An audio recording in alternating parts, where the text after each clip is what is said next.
Rome in the spring of 1873 wore its ancient beauty like a woman who had forgotten how to smile, all crumbling grandeur and golden light filtering through centuries of dust, and it was into this city of ghosts that Duke Sebastian Ashford had wandered, seeking some small respite from the grief that had become his constant companion, a weight he carried in his chest like stones pressing against his ribs. He moved through the Galleria Borghese with the mechanical precision of a man who no longer truly saw the world around him. His black mourning clothes, a stark contrast to the marble statues that lined the halls, their white forms catching the afternoon sun that slanted through tall windows, illuminating motes of dust that danced in the air like tiny spirits. 3 years had passed since Celeste's death, 3 years that felt both endless and impossibly brief, and Sebastian had worn his widow's black every single day, refusing invitations, refusing comfort, refusing to acknowledge that the world continued to turn, despite the fact that his had stopped entirely. He paused before a painting without intending to, his feet simply ceasing their movement as though his body recognized something his mind had not yet processed,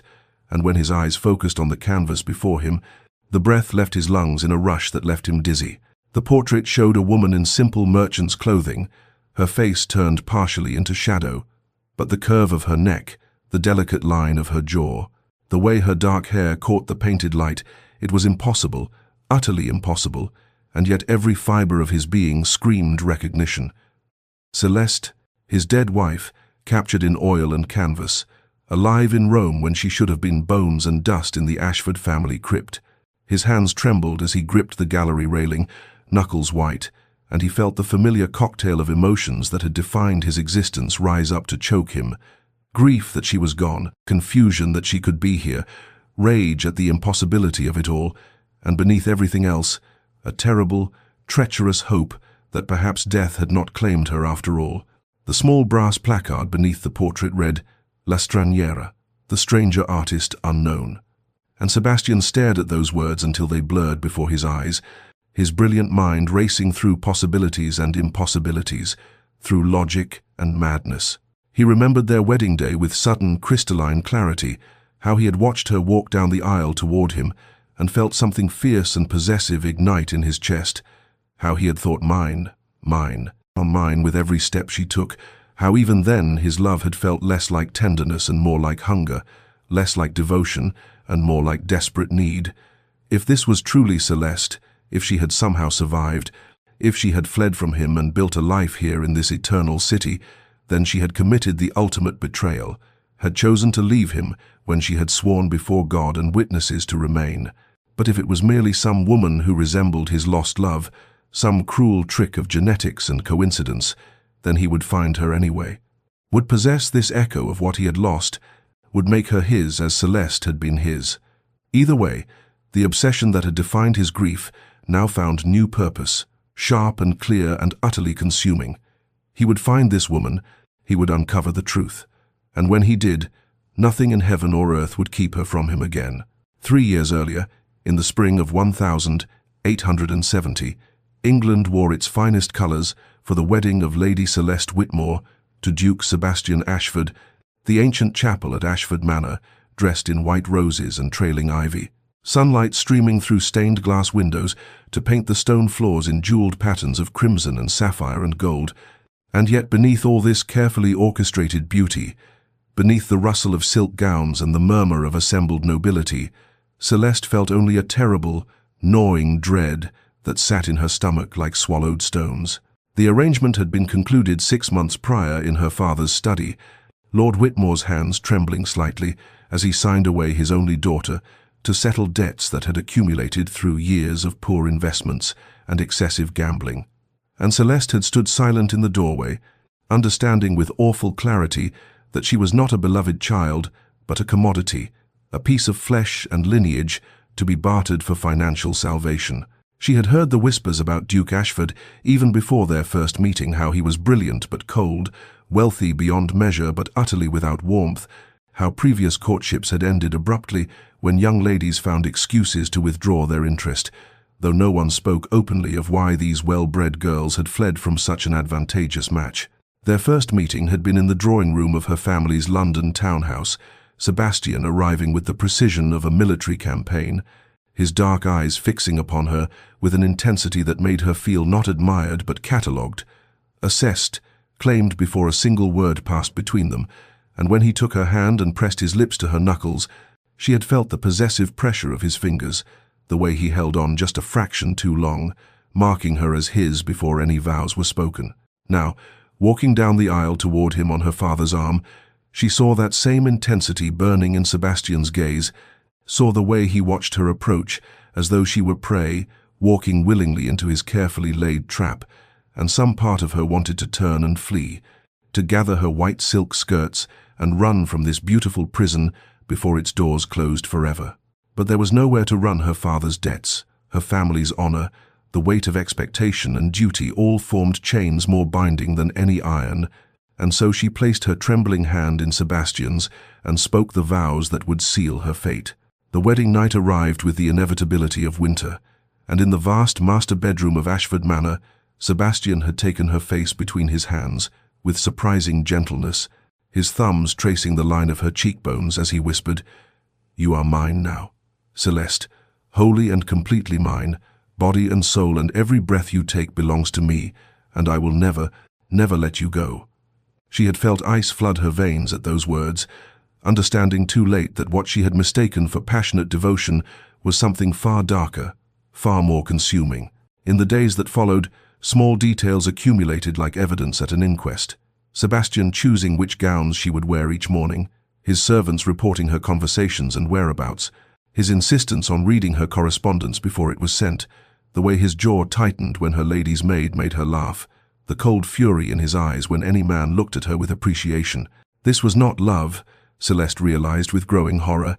This was ownership, possession, the slow suffocation of a soul beneath the weight of another's obsession. Weeks passed, and life at Ashford Manor settled into a rhythm that resembled normalcy only to those who observed from a distance, while Celeste lived each day within the suffocating confines of what she had come to recognize as a gilded cage, beautiful in every material aspect, yet devastating to her spirit in ways she had never imagined possible. Sebastian lavished her with gifts that arrived with clockwork regularity, emeralds to match her eyes, sapphires because they reminded him of the gown she had worn at their engagement ball, the ropes of pearls that felt like shackles around her throat, silk dresses in every imaginable color that he personally selected each morning,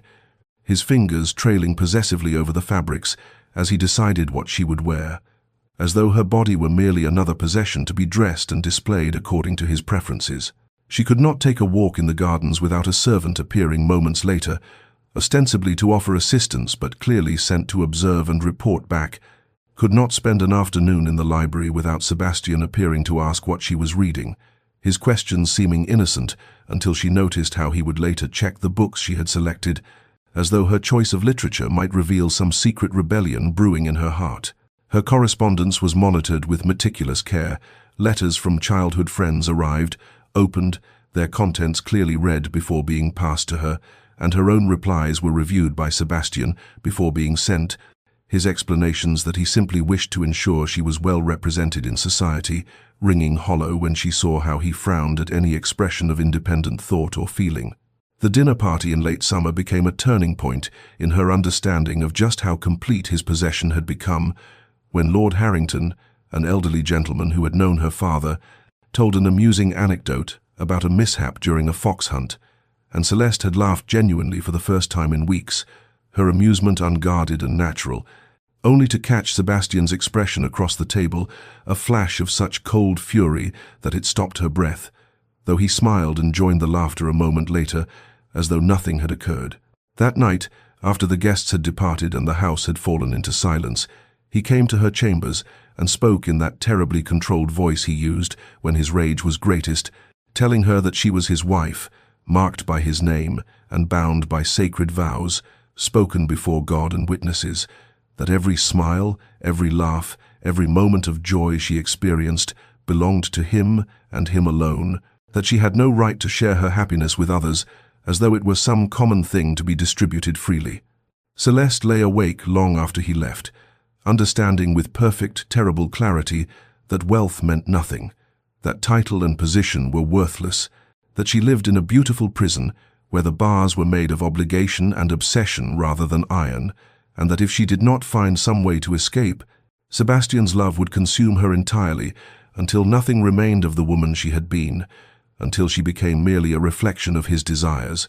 a possession polished and perfect and utterly, devastatingly empty. Months later, as autumn painted the grounds of Ashford Manor in shades of amber and crimson, Celeste had undergone a transformation invisible to casual observation but profound in its essence, shifting from the frightened bride who had walked down the aisle in spring to a woman who understood with terrible clarity that she must either find a way to escape or lose herself entirely to Sebastian's consuming obsession. Mrs. Dawson, the elderly housekeeper who had served the Ashford family for 3 decades, had been the first to recognize the quiet desperation in the young Duchess's eyes,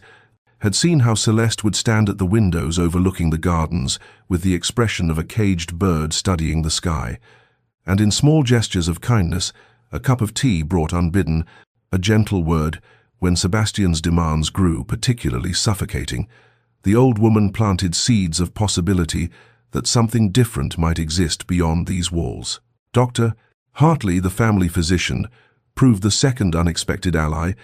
a widower of 50 years, whose kind eyes had witnessed enough of human suffering to recognize a woman being slowly smothered beneath the weight of her husband's devotion. And during his regular visits to attend to minor ailments of the household staff, he began to observe the small signs that accumulated like evidence, how Celeste would flinch slightly when Sebastian entered a room unexpectedly, how her smiles never quite reached her eyes, how she had developed a persistent tremor in her hands that spoke of constant anxiety. The discovery that changed everything came on a grey October afternoon when Celeste, seeking a book in Sebastian's private study during one of his rare absences from the manor, found tucked in a drawer a collection of correspondence regarding his previous courtships, letters from families politely withdrawing their daughters from consideration, and beneath the official refusals, private investigator reports detailing how these young women had subsequently vanished from society. One married hastily to a merchant and sailed for America, another entered a convent in Scotland, a third simply disappeared with rumors she had died abroad, though no death certificate existed, and Celeste understood with ice flooding her veins that she was not the first woman to recognize the danger in Sebastian Ashford's and particular brand of love, merely the first who had not escaped before the cage door closed completely. That evening, her hands shaking as she poured tea in the drawing-room, she found herself alone with Mrs. Dawson and spoke with careful casualness about a story she had read of a woman who had fled a terrible situation, and the housekeeper's response, delivered in a low voice while arranging flowers, carried the weight of lived experience. My own daughter, God rest her, she escaped a husband who would have killed her with his jealousy 20 years past now, started anew in Bristol, under a different name, and sometimes, your grace, sometimes the only way to survive is to become someone new entirely. The seed of possibility took root in Celeste's mind with the ferocity of desperate hope, and she began her own careful preparations, taking small amounts of money from the household accounts that Sebastian would not notice, hiding pieces of jewelry in the lining of her winter cloak, studying the servants' schedules to understand the rhythms of the house, and all the while maintaining the perfect performance of dutiful wife, even as she planned her own death and resurrection, understanding that nothing less than her complete disappearance would free her from the man who had vowed never to let her go. Winter approached with the inevitability of fate, bringing shorter days and longer shadows that seemed to mirror the darkness of Celeste's circumstances, and during these cold months she cultivated her acquaintance with Dr. Hartley, with the careful patience of someone planting seeds in frozen ground, knowing that her very survival depended on the harvest. The physician visited Ashford Manor weekly to attend to the household, and Celeste ensured she was present for tea afterward, creating opportunities for conversation that began with innocuous topics, the weather, local affairs, books they had read, but gradually deepened into discussions of philosophy and ethics that allowed her to understand the man beneath the professional exterior. She learned that his wife had died 5 years prior of consumption, wasting away over months while he stood helpless despite all his medical knowledge, and she could hear in his voice the terrible guilt of a healer who could not save the one person who mattered most, the unspoken belief that he had somehow failed in his fundamental duty. During one particularly intimate conversation in the library while Sebastian was away inspecting his northern properties, she posed a hypothetical question with her heart hammering against her ribs. What would a physician do if someone needed to disappear for their own survival, if remaining visible meant certain destruction? Doctor. Hartley had looked at her with those knowing eyes and asked quietly whether they were still speaking in hypotheticals, and in that moment Celeste understood she had found either her salvation or her doom. The plan crystallized over weeks of carefully coded conversations. Doctor. Hartley wrestling visibly with the conflict between his Hippocratic oath to do no harm and his growing understanding that helping Celeste vanish might be the greatest act of healing he could perform, that sometimes saving a life required methods no medical school taught. The turning point came on a January afternoon when Sebastian, in one of his possessive rages over some imagined slight, had gripped Celeste's arms with such force that bruises bloomed like dark flowers on her pale skin, and that evening she showed these marks to Dr. Hartley along with the lock that Sebastian had recently installed on the outside of her bedroom door, ostensibly to protect her but actually to control her movements, even while she slept. The physician's face had gone white with fury and recognition, and he spoke words that sealed their conspiracy. I have watched one woman I cared for die while I stood helpless. I will not watch another be destroyed when I have the power to prevent it. They settled on a plan both audacious and simple. Celeste would feign sudden illness. Dr. Hartley would administer a carefully measured combination of herbs that would slow her heart and breathing to imperceptible levels, creating the appearance of death that would fool even close examination. And Mrs. Dawson would arrange with a sympathetic undertaker to switch Celeste's body for that of an unclaimed pauper woman, smuggling the living Duchess out of Ashford Manor in the very coffin meant for her burial, while Sebastian mourned over a stranger's corpse. The execution of the plan began on a bitter February morning, when Celeste descended to breakfast with careful pallor painted on her face and complained of feeling unwell, a headache that pressed behind her eyes like iron bands, and Sebastian's immediate concern carried that terrible possessiveness she had come to know so intimately, his insistence that she return to bed. That Dr. Hartley be summoned at once, that nothing should threaten what belonged to him. Over the following 3 days, Celeste's feigned illness progressed with theatrical precision, orchestrated by Dr. Hartley's careful direction. She refused food, claimed dizziness, allowed her skin to take on a clammy quality, achieved through clever application of damp cloths when Sebastian was not watching, and the Duke's anxiety transformed into something approaching panic, for in his twisted understanding, she could not be permitted to die because death would steal her from him more completely than any earthly separation. On the 4th night, with storm winds howling against Ashford Manor's windows like the keening of spirits, Celeste drank the bitter draught that Dr. Hartley had prepared, a carefully measured combination of belladonna and other herbs that would slow her heart to nearly imperceptible beats and make her breathing so shallow that even a physician's examination would confirm death, and as the liquid burned down her throat, she felt her body begin to cool from within, her limbs growing heavy as lead, her consciousness retreating to a small flickering point deep inside her skull, while her external self became a convincing corpse. The awful performance that followed would haunt her in dreams. For years afterward she could hear everything but could not move, could not signal that she still lived, trapped in the prison of her own paralyzed flesh as Dr. Hartley pronounced her dead in a voice trembling with feigned shock. And then came Sebastian's response, a howl of rage and anguish that seemed torn from the depths of his soul, as he screamed that she could not leave him, that she had no right to escape him even through death, and the sounds of furniture being smashed and of priceless objects hurled against walls, of a man whose tenuous grip on sanity had finally shattered completely. Through her paralysis, Celeste heard him rage, that he would follow her into death, that they would be together in the grave if not in life, heard him weeping over her body with terrible broken sobs, while whispering promises to never forget her, to never love again, to preserve her memory as a sacred shrine, and in those moments she understood with absolute certainty that her escape had been necessary, that this was not love, but a sickness that would have eventually consumed them both. The hasty funeral arrangements proceeded with unseemly speed, Sebastian insisting she be buried within 2 days, as though he could not bear to be parted from her body, even in death. and during the night before the funeral, Mrs. Dawson and a sympathetic undertaker, whom Dr. Hartley had bribed with a small fortune, executed the final deception, switching Celeste's still paralyzed form for the body of an unknown woman who had died alone in London's workhouse. And through it all, Sebastian kept vigil beside what he believed was his wife's coffin, speaking to her in low, desperate tones about how she had been his entire world, how he would carry her in his heart until his own death came to reunite them,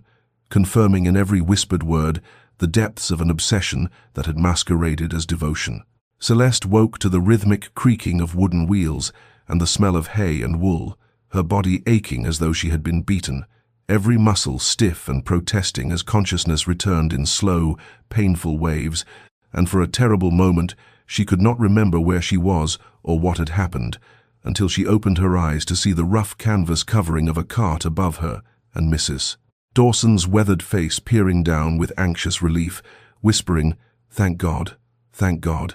I feared the draught had been too strong. The journey to Dover unfolded in fragments of sensation rather than coherent memory, the bone-deep cold that no amount of rough wool blankets could dispel, the constant fear that Sebastian's men would overtake them at any moment, the guilt that gnawed at her heart for the pain she had caused, even as relief flooded through her at each mile that separated her from Ashford Manor. And through it all, Mrs. Dawson sat beside her with a small leather bag containing the few pieces of jewelry Celeste had managed to hide, and enough coins to start a modest life somewhere far from England's shores. The crossing to France on a merchant vessel was accomplished in a blur of seasickness and terror. Celeste huddled below deck with her face hidden beneath a widow's veil, mourning in a strange and literal way for the death of Lady Celeste Ashford, even as she was simultaneously that very woman, breathing and alive, and she found herself weeping not just from fear, but from a profound sense of loss for the life she might have had if Sebastian had been capable of love instead of possession, if her father had not sold her to settle his debts, if the world had been different in 1,000 small ways.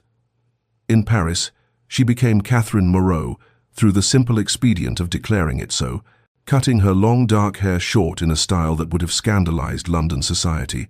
dyeing what remained a lighter brown that changed the entire shape of her face, and she discovered that transformation was less about physical alteration than about the shedding of an entire identity, like a snake discarding old skin. She found work in a fabric shop owned by a widow who asked no questions about Catherine's past and seemed to understand that some women arrived in Paris fleeing rather than seeking, and the months that followed were marked by poverty of a kind Celeste had never imagined. Thin soups and hard bread, a single room barely large enough for a narrow bed,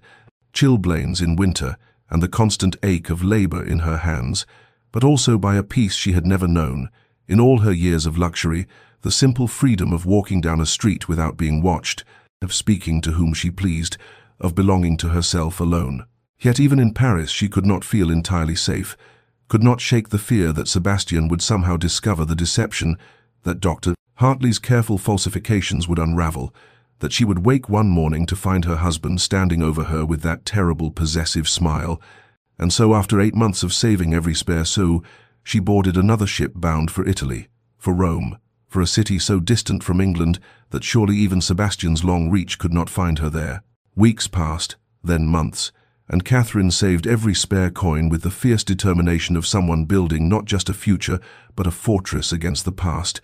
until finally she had enough to board a ship bound for Rome, a city so distant from England that surely even Sebastian's obsessive reach could not extend across mountain and sea to find her there. And when she first glimpsed the ancient city rising golden in the Mediterranean sun, she felt something loosen in her chest that had been clenched tight since her wedding day. Rome in spring was a revelation of warm ochre stone and cypress trees, of fountains splashing in piazzas where artists sketched and lovers strolled, of churches whose bells marked hours with melodious insistence, of narrow streets that smelled of baking bread and sun-warmed stone, and the particular perfume of orange blossoms that drifted from hidden gardens, and Catherine understood immediately why people spoke of the Eternal City as a place of rebirth, for she felt herself shedding the last vestiges of Lady Celeste Ashford like a butterfly emerging from a confining chrysalis. She found work at a modest pension near the Campo de Fiori, cleaning rooms and serving meals to the rotating cast of travellers who passed through, and though the labour was humble and her hands grew rough from scrubbing floors and laundering linens. She discovered a profound satisfaction in honest work that asked nothing of her but her effort, that measured her worth in completed tasks rather than in how well she adorned a man's arm or reflected his status. In the evenings, when her work was finished, she would walk through the neighborhood and gradually became aware of a small artistic community that gathered in the cafes and studios, clustered around the Via Margutta. Painters and sculptors, poets and musicians, people who had come to Rome seeking inspiration or escape, or simply a place where they could exist outside the rigid hierarchies of their homelands. And though she kept herself carefully apart at first, afraid of being known, afraid of being seen, she began to recognize familiar faces and exchange tentative greetings. It was Marco who first approached her directly, a struggling portrait artist with paint perpetually under his fingernails and a gentleness in his manner that was nothing like Sebastian's intensity, who stopped her one evening as she walked past his studio and said in Italian-accented English that he had been watching her, not with predatory interest, but with an artist's curiosity, for he saw something haunted in her eyes and in the way she held herself, something that spoke of profound sadness barely contained, and he asked if she would consider sitting for a portrait. Catherine's immediate response was terror to be captured in paint, felt like being trapped again, like being possessed and displayed, like giving someone power to define and own her image. But Marco seemed to sense her fear without understanding its source, and simply smiled, said there was no pressure, that the offer stood if she ever changed her mind, and something in his patient acceptance, his willingness to let her choose freely without manipulation or insistence,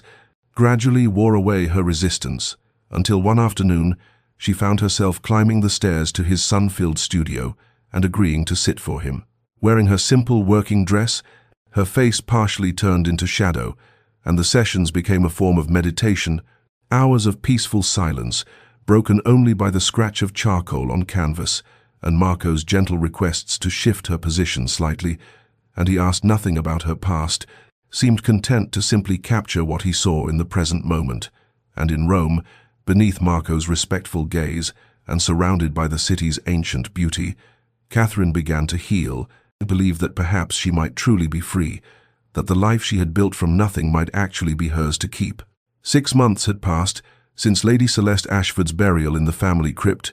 and in that time Sebastian had descended into a grief so profound and so twisted that the servants at Ashford Manor whispered among themselves that the Duke had gone quite mad, for he kept his wife's chambers exactly as she had left them, her brushes still arranged on the vanity, with strands of her dark hair caught in the bristles, her gowns hanging in the wardrobe untouched, her favorite book still open on the bedside table to the page she had supposedly been reading before her sudden illness. And each day, without fail, he would spend hours in that preserved shrine, speaking to her portrait as though she could hear him, telling her about estate matters and political affairs, asking her opinion on decisions he must make, sometimes weeping, sometimes sitting in terrible silence. He had refused every social engagement since her death, declined his seat in Parliament, wore nothing but mourning black that made his already pale face appear ghostly, and he moved through the manor like a spectre himself, barely eating, sleeping in fitful fragments. His obsession with Celeste in death even more consuming than it had been in life, for at least when she lived he could possess her physically, could see her and touch her and know she was his, but now she existed only in memory and that precious painted likeness, and the loss had hollowed him into something barely human. Dr. Hartley, who visited occasionally under the pretense of checking on the Duke's health, watched this deterioration with a guilt that gnawed at his conscience like a persistent disease, wondering in his darkest moments whether they had been right to help Celeste escape, or whether they had simply traded her imprisonment for Sebastian's descent into madness. But then he would remember the bruises on her arms, the terror in her eyes, the lock on her bedroom door, and he would steel himself with the conviction that saving her life had been worth this consequence,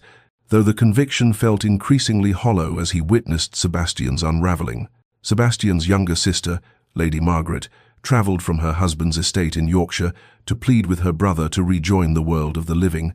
and she found him in Celeste's room as always, sitting in the chair by the window where his wife had often read, and she begged him to consider that Celeste would not want him to waste his life in mourning, that he must honor her memory by living fully. But Sebastian turned to her with eyes so empty they frightened her, and said in a voice devoid of inflection, "I am dead as well, Margaret. Can you not see that? We are buried together, she and I, and there is no resurrection for either of us." And Margaret fled the manor in tears, writing to Dr. Hartley that her brother was beyond her reach. Yet even in his madness, Sebastian's obsessive nature found a new focus, for if he could not have Celeste herself, he would preserve her memory with fanatical perfection and commissioning investigations into her final days,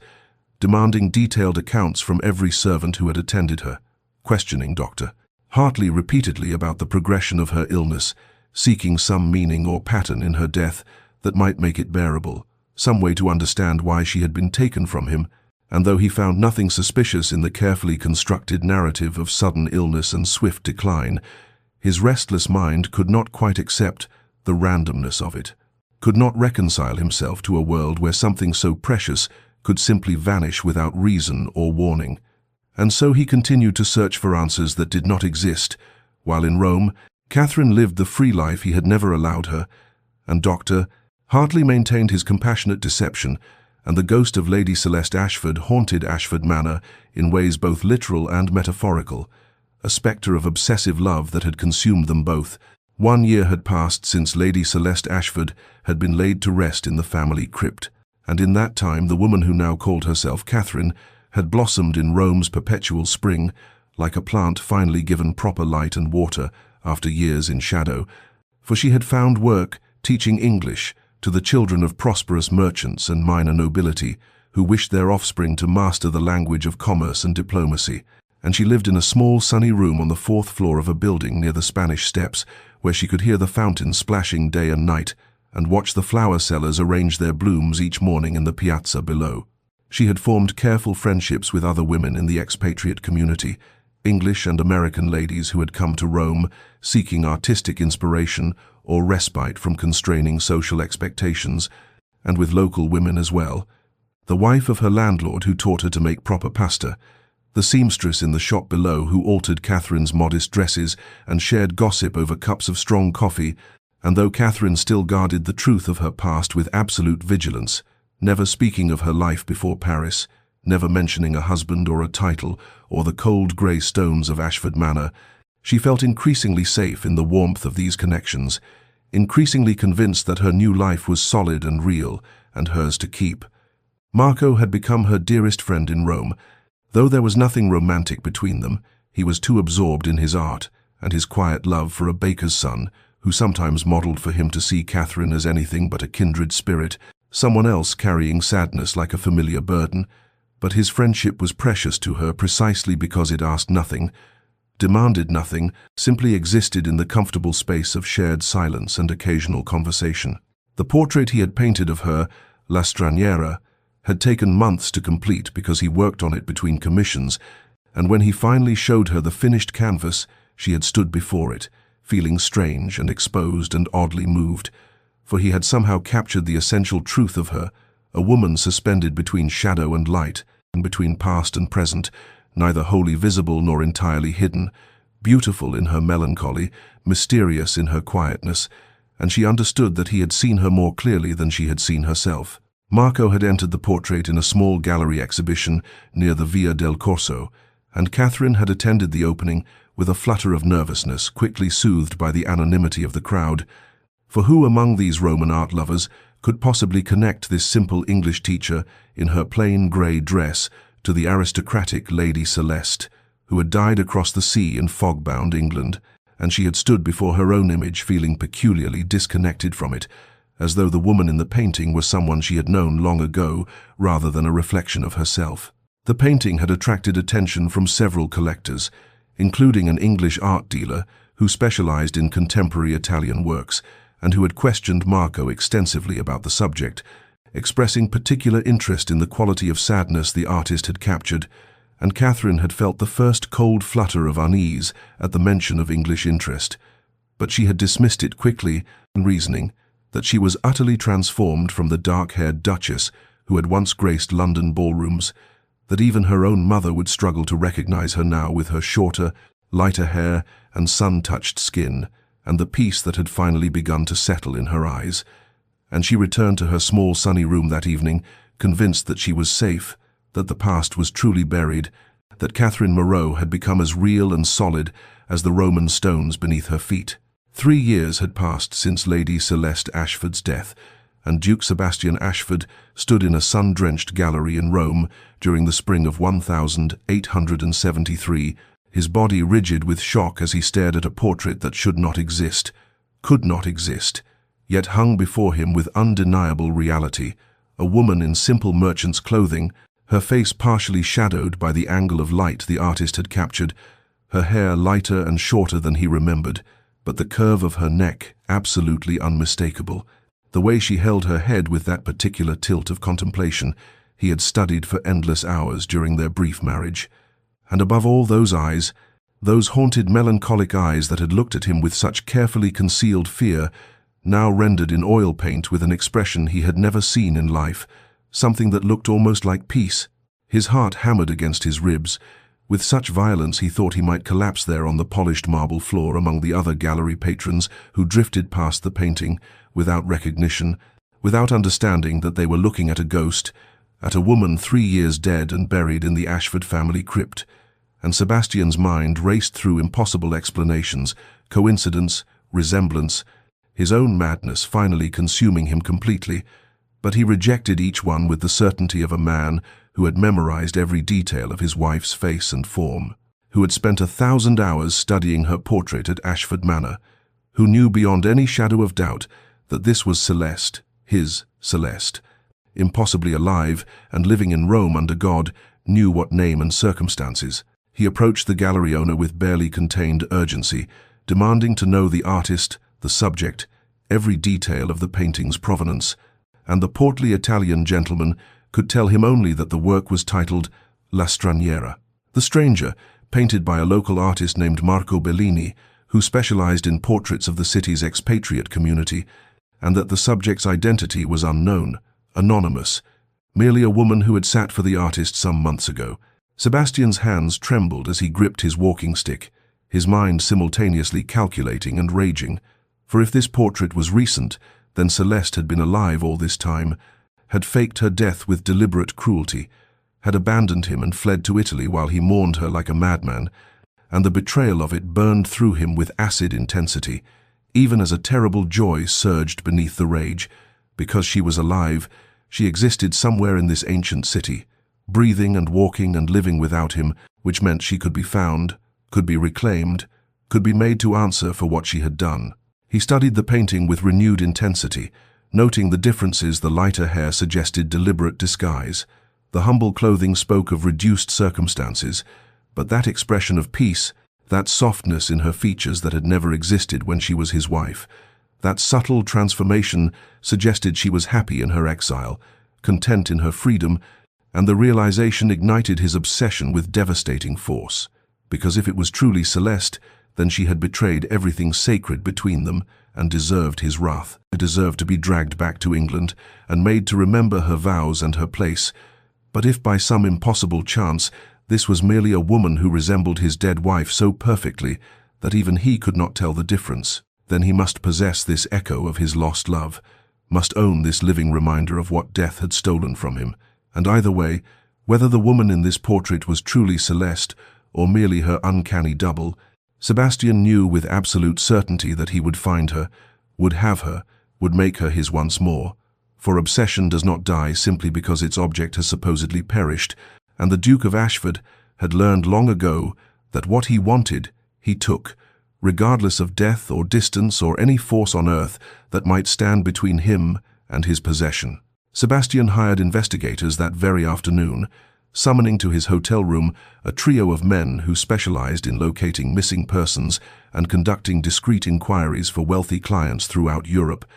and he spared no expense in instructing them to find everything about the artist, Marco Bellini, and the woman who had sat for the portrait titled La Straniera. Offering gold enough to purchase their absolute dedication and silence, for he would not have word spread through Rome's gossip channels that the Duke of Ashford was hunting for a woman who might be his supposedly dead wife. Within 2 days, the investigators returned with an address in Trastevere, where Marco Bellini kept his studio, and Sebastian presented himself there on a bright morning when the light slanted golden through the narrow streets, climbing 3 flights of worn stone steps to knock upon a paint-stained door that opened to reveal a young man with kind eyes and perpetually ink-stained fingers who looked at the well-dressed English duke with curious politeness and invited him inside to view his other works. Sebastian barely glanced at the canvases lining the walls, the portraits of merchants and their wives, the landscapes of the Roman countryside, the still lifes of fruit and flowers,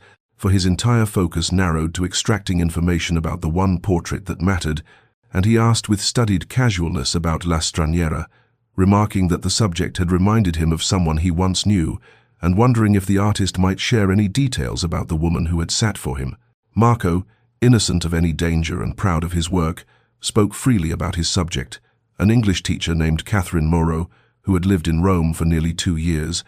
a quiet woman with a melancholic air who taught the children of prosperous families and kept largely to herself, kind and gentle in her manner, someone who had initially refused to sit for the portrait out of a strange fear of being seen, but had eventually agreed and proved a patient and contemplative model, and he mentioned without hesitation that she lived in a pensione near the Spanish Steps, that she could often be seen in the early mornings, walking to the fountain there, or in the evenings returning from her lessons. Sebastian felt his heart constrict with a mixture of rage and triumph, so intense he thought he might strike the young artist simply for having looked at Celeste, for having captured her image, for having spent hours in her presence while Sebastian mourned an empty grave in England, but he maintained his composure and thanked Marco with cold courtesy before departing with the information burning in his mind like acid. The timeline matched perfectly. Catherine Moreau had arrived in Rome approximately when Celeste Ashford had died,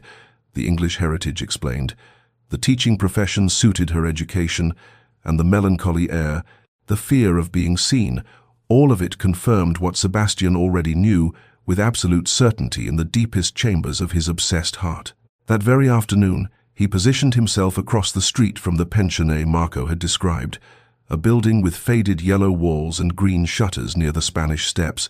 and he waited with the patient intensity of a predator who knows his prey cannot escape. And when a woman emerged in the golden light of early evening, wearing a simple grey dress and carrying a canvas bag of books, her hair lighter than he remembered and cut shorter, but her movements utterly, unmistakably hers, Sebastian felt everything inside him go still and cold and certain, for there she was, his wife, his possession, his Celeste who had been stolen from him by her own cruel deception and who would now answer for 3 years of false mourning and genuine madness. 3 years during which he had preserved her memory like a saint's relic while she lived free and happy in Italian sunshine, teaching other people's children and sitting for portraits and existing in the world as though she had not destroyed him completely. He watched her walk toward the fountain, observed the way she moved with a lightness that had never existed at Ashford Manor, noticed how she smiled at a flower seller and stopped to admire the blooms, and the sight of her contentment, her peace, her freedom filled him with such volcanic fury that his hands shook where they gripped his walking stick. But beneath the rage ran a current of dark joy, because she was alive, she existed, she could be reclaimed and brought back to where she belonged, and Sebastian smiled his cruelest smile as he followed her through the winding Roman streets, keeping his distance, learning her patterns, planning his approach, for he would not simply confront her in public like some common jealous husband. No, he would choose his moment carefully, would corner her somewhere she could not easily flee, would make her understand that death itself had not been sufficient to free her from the vows she had made and the bond she had tried to sever. And as the Roman sun set in shades of gold and rose over the ancient city, Duke Sebastian Ashford stalked his supposedly dead wife through streets that had stood for millennia, a man consumed by obsession who had finally found the object of his twisted devotion and would not rest until he possessed her once more. Catherine had walked this route 100 times in the 2 years since she arrived in Rome, from her pensione near the Spanish Steps to the small piazza with its weathered fountain, where she sometimes stopped to rest before continuing to her afternoon lessons. But on this particular evening in spring, she felt the weight of invisible eyes upon her, a prickling awareness that lifted the small hairs at the nape of her neck and made her glance over her shoulder more than once as she navigated the narrow streets, where shadows pooled between ancient buildings and the golden light slanted at severe angles. She told herself it was merely the lingering unease from seeing her portrait displayed in the gallery, the irrational fear that being captured in paint had somehow made her visible again to those she had fled. But when she reached the fountain and turned to dip her fingers in the cool water, she saw him standing 30 paces away, perfectly still among the moving crowd, his dark figure as immovable as the stone statues that adorned the piazza. And for one terrible suspended moment, she thought her mind had conjured him from her nightmares until his eyes met hers with such intensity that she knew beyond any doubt that Sebastian Ashford, Duke of Ashford, her husband who should have believed her dead these 3 years, stood before her in the flesh. The recognition crashed over her like a physical blow, and she staggered backward, her hand gripping the fountain's edge for support, and she watched with mounting horror as he began to move toward her, with the slow, deliberate approach of a predator who knows his prey has nowhere to run, his expression a terrible mixture of triumph and rage that she remembered from their marriage, that look he wore when someone dared to defy his will. "Hello, wife," he said when he stood close enough that she could see the fine lines around his eyes that had not been there before, could smell the familiar scent of his cologne, and his voice was cold and smooth as polished marble, each word precisely enunciated as though he were discussing the weather rather than addressing a woman who had risen from the grave. Catherine's first instinct was denial. She opened her mouth to claim he was mistaken, that she was Catherine Moreau and knew no duke. But the lie died on her lips, because what use was pretense when he stood before her with such absolute certainty, and instead she did the only thing her panicked mind could conceive, and she ran, bolting from the fountain and plunging into the maze of narrow streets that wound through Trastevere, her breath coming in ragged gasps as her feet pounded over ancient cobblestones. She could hear him behind her, his longer stride eating the distance she tried to create, and she darted left into an alley and then right through a passage so narrow her shoulders nearly brushed the walls, emerging into a small courtyard attached to a church where late afternoon shadows provided illusory shelter. But when she spun around seeking an exit, she found him blocking the only way out, his chest barely rising with exertion while she gulped air like a drowning woman. "Did you truly think you could run from me, Celeste?" he asked, advancing slowly as she backed toward the church wall, and the use of her true name felt like chains wrapping around her limbs. "I had to," she whispered, and then louder, desperate. "I had to escape, Sebastian. You must understand. I could not live that way. I could not." But he cut her off with a sharp gesture. "You are mine," he said, and there was something almost gentle in his voice which made it all the more terrifying. "You are my wife, bound by sacred vows before God and man, and death itself cannot change that fundamental truth. So, whatever game you have been playing here in Rome, whatever life you thought you could build in my absence, it ends now." She tried to appeal to any humanity that might still exist beneath his obsession, tried to explain through her tears that she had been suffocating, that his love had felt like drowning, and that she needed freedom to be a whole person, but he listened with the patient expression of someone indulging a child's tantrum before responding with devastating finality. "I love you enough to forgive even this betrayal, Celeste, this elaborate deception, this mockery you have made of my grief, and you will come home with me to England where you belong, where you will resume your place as Duchess of Ashford, and we will never speak of this unfortunate episode again." Sebastian secured a palazzo on the Via del Corso within hours of their confrontation,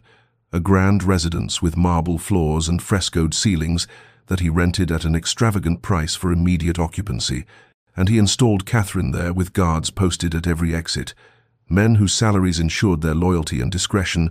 transforming the beautiful Roman building into a prison as effective as any dungeon despite its gilded splendor. All the freedom she had built over 3 careful years evaporated in a single afternoon,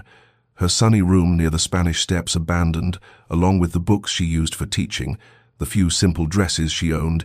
the small collection of sketches Marco had given her,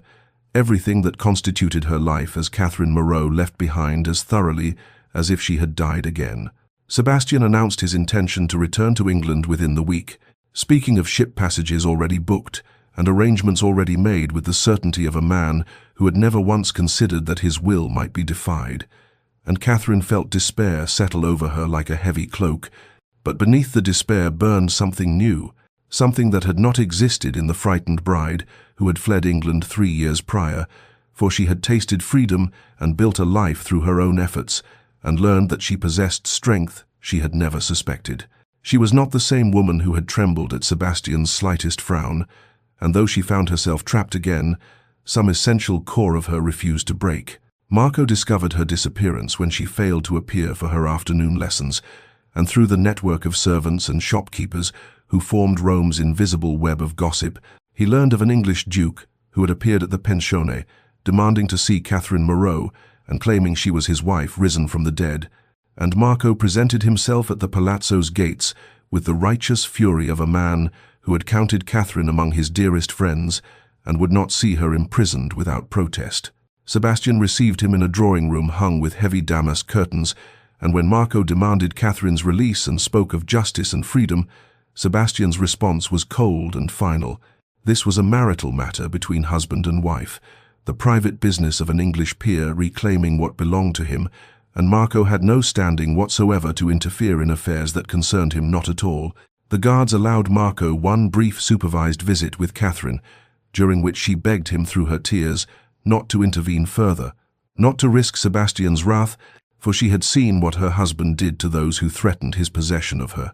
But Marco left the palazzo and immediately alerted the small community of English and American expatriates who had befriended Catherine, and they began to plot what assistance they might offer, though none knew quite how to oppose a duke's legal rights over his wife. Meanwhile, in the palazzo's beautiful rooms, Catherine and Sebastian engaged in terrible, honest conversations that stripped away the polite pretenses of their marriage, and she asked him the question that had haunted her throughout their union.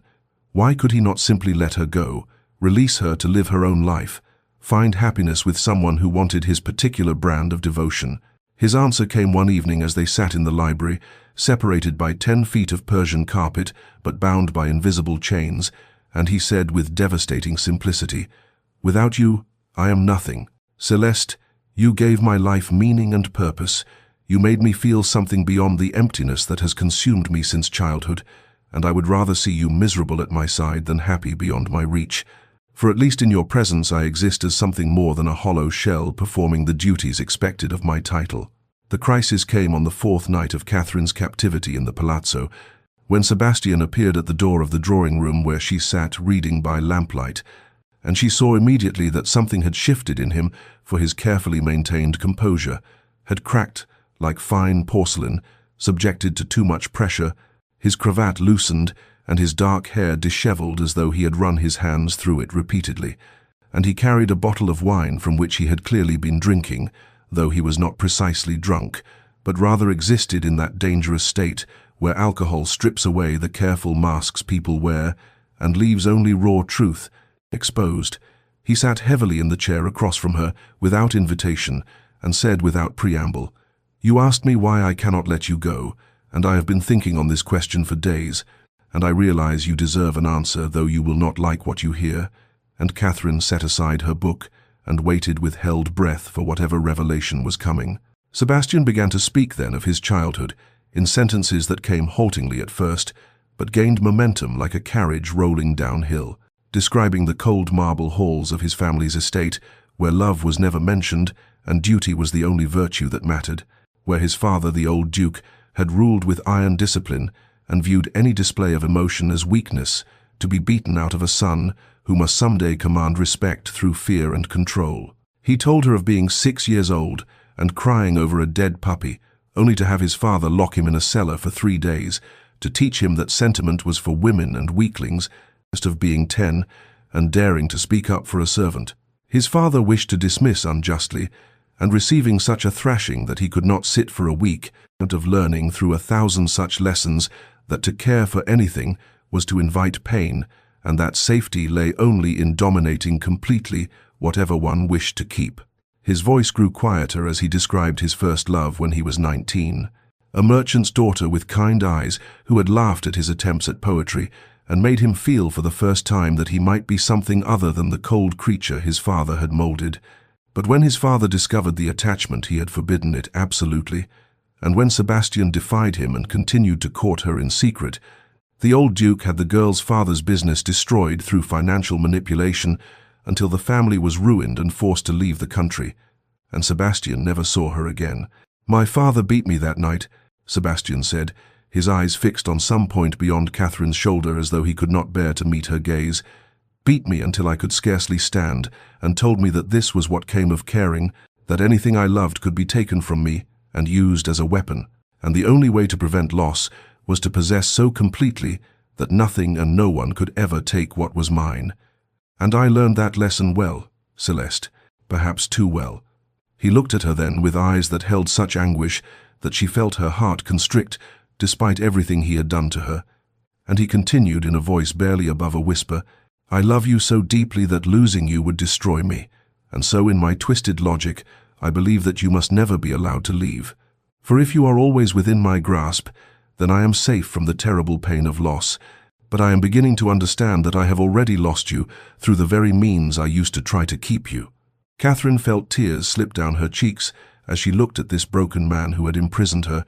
and she recognized for the first time the damaged boy beneath the monster's mask, and pity rose in her throat like bile. But pity alone was not enough to make her sacrifice herself upon the altar of his healing. She leaned forward and said, with gentle firmness that cost her more than he would ever know, "Sebastian, your pain is real, and I am sorry for what was done to you. Truly I am. But your suffering does not entitle you to imprison me. Your father's cruelty does not give you the right to be cruel in turn, and love that requires cages is not love at all, but merely possession wearing love's name." So, Dr. Hartley arrived in Rome on a grey morning when autumn rains had finally reached the Eternal City, and he came to the palazzo's gates requesting audience with the Duke of Ashford on a matter of utmost urgency, his travelling clothes dusty and his face haggard from days of difficult journey, for he had followed Sebastian across Europe, driven by a guilt that had grown unbearable in the months since he had watched the Duke descend into madness following Celeste's supposed death. Sebastian received him in the same drawing. Dr. Hartley arrived in Rome on a grey morning when autumn rain fell upon the ancient stones and turned the Tiber the colour of old bronze, and he came carrying the weight of 3 years' guilt like a physical burden upon his shoulders, for he had enabled Celeste's escape and felt responsible for the chain of events that followed, the deception that had set both wife and husband upon their separate paths of suffering and transformation. He presented himself at the palazzo, where Sebastian held Catherine captive, and requested an audience with the Duke, but Sebastian refused him coldly, still harbouring resentment toward the physician who had pronounced his wife dead and mourned with him over a coffin that held nothing but weighted stones and broken dreams, though Sebastian did not yet know the full extent of Dr. Hartley's complicity in that terrible deception. It was Catherine who insisted upon seeing the doctor when she learned of his presence in Rome, and the guards reluctantly permitted him a brief supervised visit in the palazzo's formal receiving room, where frescoed angels looked down upon their mortal struggles with painted indifference. Dr. Hartley looked older than Catherine remembered, his hair gone completely white and new lines carved deep around his mouth and eyes,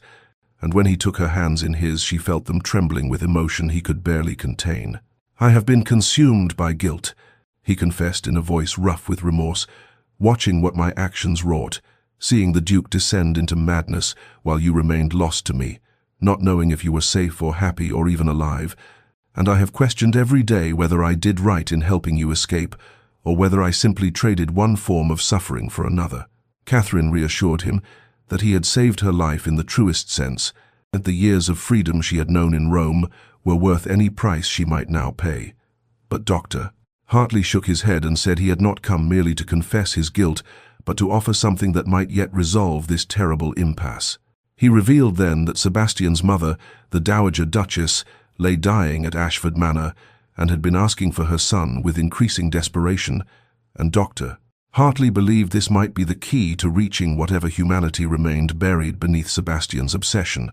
for the Dowager was the one person whose opinion the Duke had ever truly valued, the one voice that might penetrate the armor of possession and control he had constructed around his damaged heart. Catherine saw immediately the possibility in this revelation, though she feared it might be false hope, another door that would close in her face, but she agreed to approach Sebastian with the proposal if Dr. Hartley would support her in this gambit. That evening, Catherine requested an audience with her captor husband and told him that Dr. Hartley had come with news of his mother's illness, and she watched something crack in Sebastian's careful composure at the mention of the woman who had given him what little tenderness his childhood had contained. He wanted to dismiss the news as manipulation, another attempt to escape his grasp, but Catherine saw the fear in his eyes, the ancient fear of a boy who had already lost too much, and she pressed her advantage with careful gentleness. "I will return to England with you willingly, if you will make me one promise," she said, her voice steady though her heart raced with desperate hope. "Grant me an audience with your mother, let her hear both our stories, and if she believes I should be released, you will consider her judgment seriously, not as a command you must obey, but as counsel you might weigh." Sebastian refused initially, his pride and possessiveness warring against the filial duty that ran deep, despite all his damage, but the mention of his mother had opened something in him that could not easily be closed again, and after hours of terrible silence, he agreed to her bargain with one amendment. They would travel to England together and see his mother, and afterward he would grant Catherine the opportunity to state her case fully, and if his mother agreed that Catherine should be freed, he would not merely consider it but would genuinely struggle to honor her wisdom, though he could not promise what conclusion that struggle might reach. The voyage back to England stretched across 3 weeks of grey Atlantic waters and skies that seemed to mirror the uncertain territory. Catherine and Sebastian now navigated between them, for they travelled as neither quite husband and wife nor entirely strangers, but something more complex and painful. Two people bound by history and law, yet separated by an abyss of hurt that might never be fully bridged. Sebastian had arranged separate cabins as promised, a concession Catherine recognized as significant given his previous need to control her every movement, and they met for meals in the ship's dining salon, where other passengers provided a buffer of normalcy, and the rituals of formal dinner conversation prevented the most dangerous intimacies. Yet there were moments when the careful distance between them collapsed like a wave against the ship's hull, unexpected and overwhelming, such as the afternoon when Sebastian took ill from the rolling seas, and Catherine found herself at his cabin door with ginger tea and cool cloths, tending him with the same automatic compassion she would offer any suffering creature, despite the voice in her head that whispered he deserved no kindness from her hands. He looked up at her through fever-bright eyes as she pressed the cloth to his forehead and said hoarsely, "You need not do this. I have treated you abominably." And she replied simply, "I am not cruel, Sebastian, I never was, and I will not become so now merely because you gave me cause." They began to speak more honestly during those long days at sea than they ever had during their brief marriage. Strange, stilted conversations that happened during promenades on deck or in the ship's library, where other passengers nodded politely and moved away, giving the obviously troubled couple their privacy. Catherine learned things about Sebastian she had never known, details of his childhood that filled in the terrible picture he had begun to sketch in Rome, and though understanding did not excuse his actions, it did provide context that made him seem less monster and more damaged man, which was somehow both better and worse. There was the evening when a drunk passenger made inappropriate advances toward Catherine in a dim corridor, and Sebastian appeared from nowhere, with cold fury in his eyes, positioning himself between her and the threat with such protective instinct that the drunk retreated quickly, and Catherine found herself thanking him with genuine gratitude, even as she recognized the irony of being protected by the very man she needed protection from. One night they stood together at the ship's railing, watching moonlight silver the dark waters, and Sebastian asked in a voice so quiet she almost could not hear it over the wind, "Did you ever love me, even a little, or was it always only fear and duty?" "How?" Catherine considered lying, considered offering him some small comfort, but she had learned in Rome that truth was the only currency worth trading, and so she answered with careful honesty, "I wanted to love you, Sebastian, I truly did, for you were handsome and powerful, and I believed that perhaps in time affection might grow as they say it does in arranged marriages. But you never gave me room to discover what I might have felt, because you filled every space with your own need and possession, and love cannot grow in soil where there is no air to breathe. She saw him flinch, as though she had struck him, saw his hands tighten on the railing until his knuckles went white, but he did not rage or argue, only nodded slowly and said, "I understand." And they stood in silence, watching the moon's path across the water until the cold drove them inside to their separate cabins and separate beds. Catherine lay awake that night in her narrow bunk, feeling the ship roll beneath her and wondering if Sebastian too lay sleepless in his own darkness. And she thought about the question that haunted her increasingly. Could someone so fundamentally damaged ever truly change? And did she owe him anything beyond basic human compassion? And what did it mean that despite everything he had done to her, she still felt something when she looked at him that was not quite pity, but not quite indifference either? Her conclusion, reached somewhere in the small hours before dawn, was that she owed him truth and compassion as she would owe any human being. But she did not owe him her life or her freedom or her future, and whatever happened when they reached England and stood before his dying mother, Catherine would not sacrifice herself, even if it meant watching him break completely, for she had died once already to escape this cage, and she would not climb willingly back inside, no matter how gilded its bars or how pitiable its keeper. They arrived at Ashford Manor in autumn, when the trees surrounding the estate had turned to copper and gold, and the sight of those familiar grounds struck Catherine with unexpected force, for this was where her gilded cage had first closed around her, and where she had lived in mounting terror until she had been desperate enough to orchestrate her own death. And now she returned willingly but warily, tethered to Sebastian by the fragile bargain they had struck aboard the ship, and by the dying woman who waited within those ancient stone walls. The Dowager Duchess Marguerite Ashford lay in her chambers on the second floor, where afternoon light filtered through leaded windows and fell across her diminished form like benediction, and though her body had been ravaged by the wasting illness that consumed her from within, her eyes remained fierce and intelligent, missing nothing as Sebastian and Catherine entered together and stood before her like supplicants awaiting judgment. She looked first at her son, taking in the changes 3 years of grief and obsession had carved into his features, the new hardness around his mouth, and the haunted quality in his eyes that spoke of suffering he had both endured and inflicted. And then her gaze shifted to the woman she had believed dead and buried, and Catherine saw immediate recognition flash across the dowager's face, followed by something that looked almost like relief. The old woman dismissed Sebastian with a wave of her frail hand, and commanded, in a voice still capable of authority despite her weakness, "Leave us. I would speak with your wife alone." And though Sebastian hesitated, torn between his need to control every situation and his ingrained deference to his mother,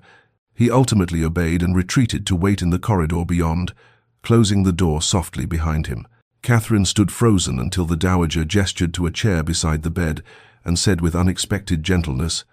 "Come closer, child. I am not yet so diminished that I cannot see the fear in your eyes, and you need not be afraid of me, for I know already what you are and what my son has done."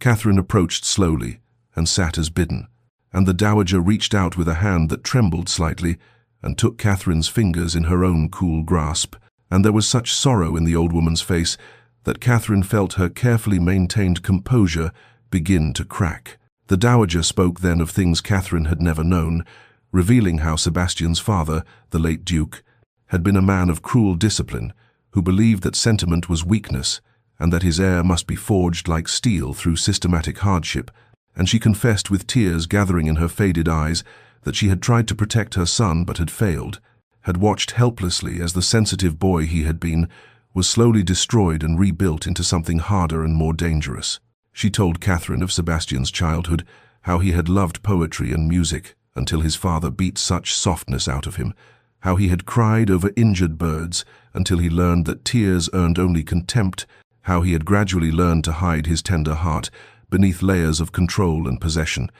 because vulnerability had always been punished and strength rewarded only when it manifested as dominance. The dowager apologized to Catherine for not preventing the marriage, for knowing her son was too damaged to be anyone's husband, but allowing family obligation and social pressure to override her maternal instinct that this union would bring only suffering, and Catherine found herself weeping quietly as she listened to this dying woman's confession and regret. But then the dowager's tone shifted, and she squeezed Catherine's hand with surprising strength and said,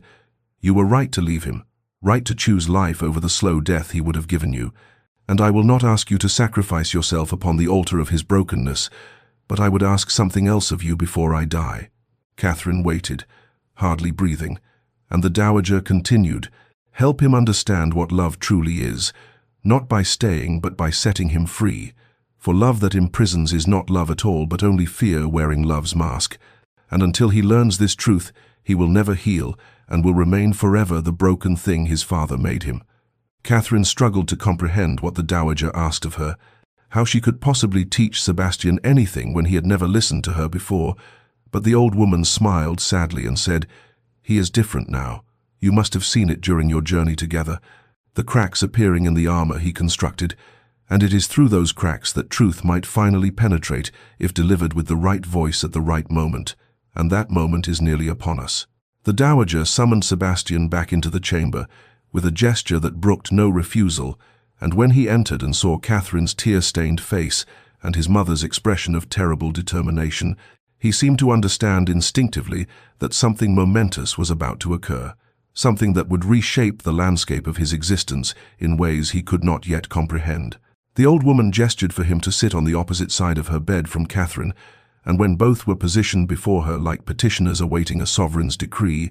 she drew a labored breath and spoke with the full weight of her remaining authority, declaring that she would not close her eyes in final sleep until Sebastian made a sacred promise to grant Catherine her complete and unconditional freedom, releasing her from their marriage bonds and allowing her to live her life without interference or pursuit or any further claim upon her person or her future. Sebastian's face went pale as marble, and he began to protest, to argue that the law bound them regardless of personal wishes, that marriage vows spoken before God could not be so easily dissolved, but his mother silenced him with a raised hand and a look of such profound disappointment that he fell silent as though struck. The dowager told him then what Catherine suspected he had never truly heard or allowed himself to understand, that he had become precisely what his father had been, a man who used control to mask the terror of vulnerability, who confused possession with love because he had never been taught the difference, who imprisoned others rather than risk the uncertainty of trust and mutual choice. She asked him the question that cut to the heart of everything, her voice quiet but relentless as she said, "Do you love her, Sebastian? Truly love her as a person with her own soul and will and dreams? Or do you merely love the idea of owning her, of having something beautiful and precious that belongs only to you?" Sebastian's composure shattered like glass struck by stone, and Catherine watched with mingled pity and sorrow as 3 years of grief and rage and obsessive need cracked open to reveal the terrified boy still cowering beneath the hardened man, and he wept as she had never seen him weep, great shuddering sobs that shook his entire frame, while he pressed his hands to his face as though to hold himself together against forces that would tear him apart. He confessed through his tears that he did not know how to love any other way, that the thought of being alone again filled him with such existential dread that he would rather die than face it, that without her he feared he was nothing at all, just an empty title and an empty house and an empty heart that had never learned to sustain itself without external validation. Catherine felt her own tears spill over, but she kept her voice steady as she said with gentle firmness, "You are not nothing, Sebastian, you never were, but I cannot be your reason for existence. I cannot sacrifice my life to fill the void inside you. You must find within yourself the worth and purpose that no other person can provide." The dowager reached out with both trembling hands and took one hand from each of them, joining them together in her frail grasp, and she said to her son with infinite sadness and infinite love,